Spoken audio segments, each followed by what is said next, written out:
Kofur. Yes, sir. Zan je in dawo yanzu. Okay, sir. Ka bari kowa ya wuce. An ba mu labarin tana suke wuce. Ka bari kowa ya wuce. Bari je in dawo. Yawwa. Take your position.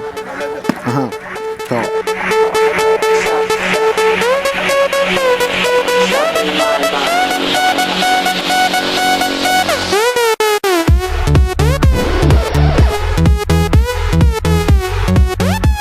Kai daga ina? Daga Abuja. Ai la ilaha illallah daga ina? Abuja. Ai ba da koyi fito kawai fita kawai mutum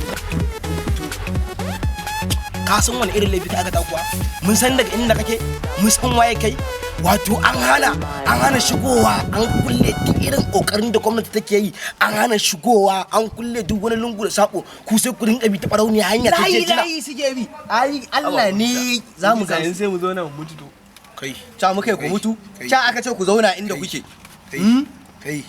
Tun daga Abuja ina ID ɗinka. yalla bai gashi Kai, yaushe ka fara duki? Anya ya ci driver kuwa? oh na gane yanzu ne Bai da fara ɗin tuki wannan ciniki na ne wallahi amma baya wa Ka ba da kaji ne?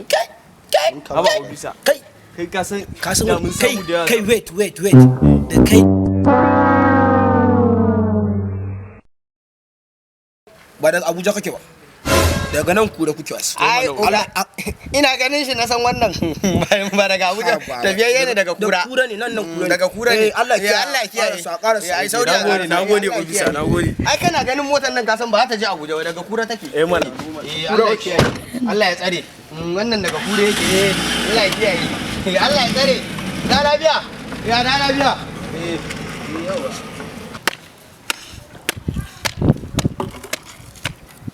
Kofur sajan gaskiya kun bani kunya yanzu duk abin da gwamnatin jihar Kano ta yi domin kiyaye lafiyar 'yan jihar Kano na hana shigowa da motoci daga wani garin zuwa nan garin Kano domin a kiyaye lafiyar mu kuma ku ji hakan ba daga zuwa an je su abu kun dawo kun bani kunya wa ma ya san iya adadin mutum da kuma suka wuce daga garin hanyar nan wa ma ya sani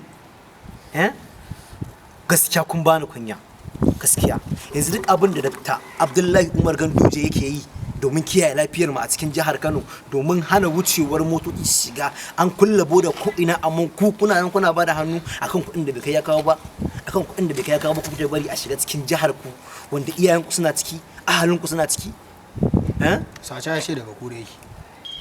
ku san girman laifin da kuka yanzu kuwa